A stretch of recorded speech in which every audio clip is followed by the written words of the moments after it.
All right, let's dive into a question that seems simple on the surface, but is actually way, way deeper than just a name change. This is really a story about a civilization's fight for its own soul, and it all comes to a head with a single decision made back in 1935. So here's the central puzzle, right? For pretty much all of history, the outside world knew this place as Persia. But then, in 1935, a formal request goes out to everyone. Hey, from now on, call us Iran. So what gives? Why the sudden change? Well, the answer is kind of simple, but also incredibly profound. See, Persia was always an outside label. It was what the ancient Greeks called one province, Parsa, and that name just kind of stuck for the whole empire. But the people living there, they'd always called their homeland Iran. So the 1935 change wasn't an invention at all. It was a reclamation. And to really get why it happened right at that moment, we have to travel way back in time, to a moment when that identity was almost wiped out completely. Okay, we're heading back to the 7th century. This was a moment of absolute crisis for what was then one of the world's great superpowers. So for more than 400 years, the Sasanian Empire had been a giant on the world stage, a true rival to Rome. But in the mid-600s, it all just came crashing down. Arab Muslim armies swept across the land, and by 651, it was over. The last Sassanid king was killed, and the ancient Zoroastrian Empire was gone. Just gone. But here is the absolute key to this whole story. Yes, this was a conquest of the body, but it was not a conquest of the soul. The political empire was defeated, sure, but the culture, the language, the very idea of what it meant to be Iranian, that refused to die. And make no mistake, the threat was real. Arabic quickly became the language of power, of religion, of government, of high culture. The ancient stories, the myths, the Persian language itself, all of it was at risk of just fading away, of being totally absorbed into this new world. But then, a few centuries later, something absolutely incredible happens. A cultural rebirth, a renaissance, led by one man and one truly monumental book. Now, this rebirth didn't just happen in a vacuum. It was only possible because of a period historians call the Iranian Intermezzo. You see, for about 200 years, direct Arab rules started to weaken, and local Iranian dynasties began rising up. This basically cracked open a window, an opportunity for a cultural revival to take hold. And into that window stepped our hero, the poet Ferdowsi. In 977, he took on this epic project. He was going to gather up all the myths, all the legends, and all the histories of the ancient Iranian kings and heroes, and weave them together into one single great poem. Now, this was not some weekend project. No. This became his entire life's work. It consumed him for 33 years. And in those 3 decades, get this, he composed over 50,000 rhyming couplets. Just to put that into perspective for you, the final result, the Shahnameh, is the longest epic poem ever written by a single person in the history of the world. It's just staggering. But its length isn't even the most important part. The Shahnameh was basically a massive act of cultural defiance. Ferdowsi very deliberately used pure Persian with as few Arabic words as possible. He wasn't just telling stories, he was rescuing a language and an entire identity from the edge of extinction. He created what you could truly call a repository of a nation's soul. Okay, let's fast forward about 500 years after Ferdowsi. We're at the next great turning point. A new dynasty comes to power, and they're about to reshape Iran's identity all over again. But this time, through religion.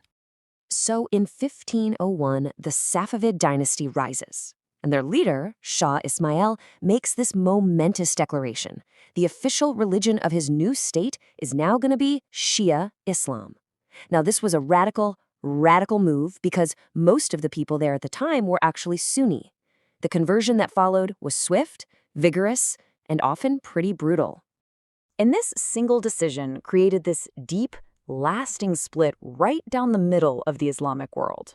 All of a sudden, you've got these 2 massive neighboring empires on 2 different plateaus. You have the powerful Sunni Ottoman Empire to the west, and now this new, defiant Shia Safavid Empire to the east.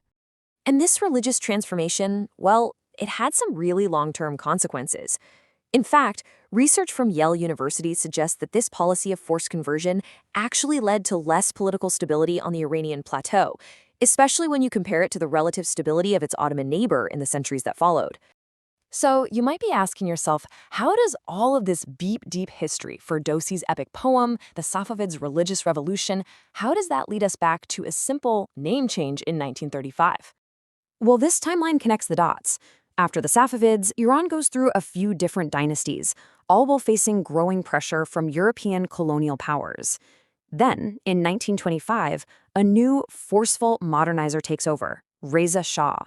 And just 10 years later, he's the one who makes that official request to the world. And here it is. This is the key to the whole story.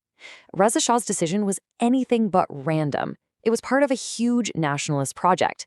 He wanted to build a modern nation-state by tying it directly to the glory of the ancient, pre-Islamic Persian empires. He was reaching all the way back to the very history, the very soul, that Ferdowsi's Shahnameh had managed to keep alive for nearly 1,000 years. So, when you boil it all down, the switch from Persia to Iran was a declaration. It was Iran choosing its own name, defining its own identity on the world stage, and connecting its modern present to an ancient past that it had fought so hard for so long to preserve. And all of this leaves us with a pretty powerful question, doesn't it?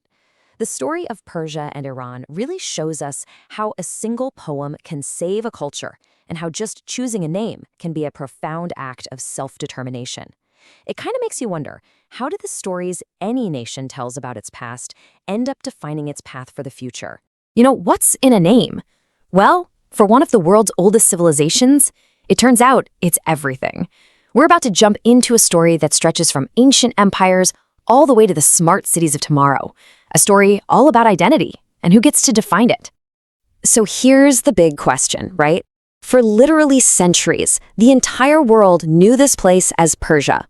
Then, almost overnight in 1935, that name was just gone. Why? The answer, it turns out, is this fascinating story about a nation's long journey to define itself. Okay, so what we're looking at here is basically a 2,000-year-old identity crisis playing out in two columns. On one side, you've got Persia, a name the ancient Greeks came up with based on just one single province, Parsa. It was the world's label for them. But on the other side, you have Iran, the name the people of that land have always used for themselves, coming from the ancient word Ariana. So, you see, this wasn't just some simple name change. This was a tale of two completely parallel identities, one name for the outside world and another one they used for themselves. And that duality, it's the key to understanding everything that comes next. Just try to wrap your head around that for a second. The name for a vast, diverse empire was all based on one little region, Parsa. I mean, that's kind of like calling all of Europe Portugal. And all the while, for thousands of years, the people living there had their own name for their home, Iran. It originally meant Land of the Aryans, a reference to the ancient Indo-Iranian peoples of the area. So the big question is, how on earth did this internal identity manage to survive so many invasions and centuries of being called something else? Well, the answer is this incredible story of cultural resilience. Okay, this timeline might look like a blur of dates, but watch the pattern here. Empires rise, they fall, conquered by Alexander, then later by Arab armies. But through it all, the core culture just holds on. And the real key moment is right here, around 1010 CE. A poet named Ferdowsi writes this massive epic poem called the Shahnameh, or Book of Kings. Now, this was a deliberate act to save the Persian language and the foundational stories of Iran at a time when Arabic was the dominant language. It was literally a cultural lifeline. And this quote just captures their unique survival strategy perfectly. Instead of being wiped out by invaders, like the Arabs or later the Mongols, Iranian culture was so strong that it actually absorbed them. The new guys in charge would start adopting Persian art, literature, and ways of governing. The civilization didn't just survive, it reshaped its conquerors. And that all leads us right here to this pivotal moment. In 1935, as part of this huge modernization push, the government made an official request to the world. Please stop calling us by the foreign name, Persia. Use the name we have always used for ourselves, Iran. It was a powerful assertion of sovereignty on the world stage. And that really nails it, doesn't it? The change from Persia to Iran was never just about a spot on a map. It was about taking back the narrative. It was a declaration that the people of Iran would be the ones to define themselves on their own terms. Okay, so that same impulse, that drive to define who you are, it's still shaping Iran today.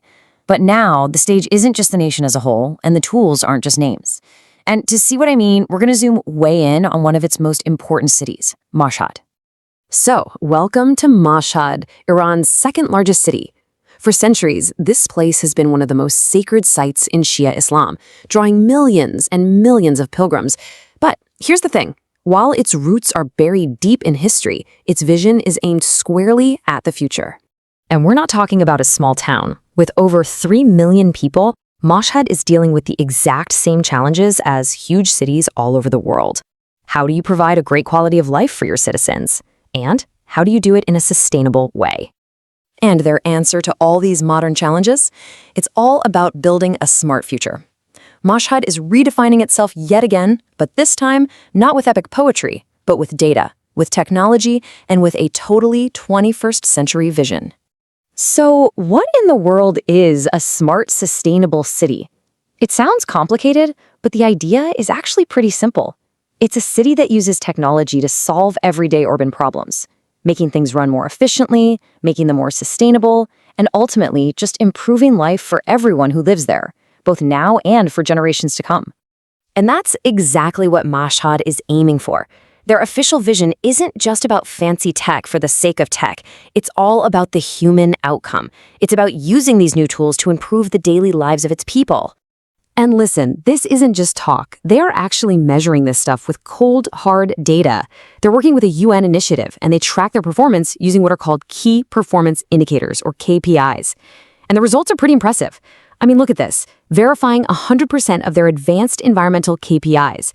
That can mean they're successfully tracking things like improvements in air quality or how much renewable energy they're using. They're defining their success not just with words, but with results you can actually measure. And this is where the past and the present just click together perfectly. Remember how their ancestors absorbed the best of other cultures? Well, today, Mashhad is partnering with global organizations like the UN. They're taking these international standards for smart cities and weaving them into their own local context. It's a totally modern version of that ancient, powerful tradition of absorption. So, let's bring it all home. What does a 2,500-year-old name change possibly have to do with a modern smart city project? Well, it turns out, everything. Let's tie these two threads together. You know, when you pull back and look at both these stories, a single, powerful idea just snaps into focus. This deep, human impulse to define your own identity is a constant force throughout history. The only thing that really changes are the tools you use to do it. And this right here shows that evolution perfectly. Back then, identity was forged with epic poems. Today, it's also being forged with data. For a city like Mashhad, KPIs that measure quality of life are like the new verses in their ongoing story. The language has changed from poetry to data, but the fundamental goal, it's exactly the same: self-definition. Which really leaves us with a huge question to chew on, doesn't it? From the ancient power of a name to the modern precision of data, the story of Iran and Mashhad shows us that this quest for identity is absolutely timeless. It really makes you wonder, what tools will we be using to define our communities and ourselves in the years to come?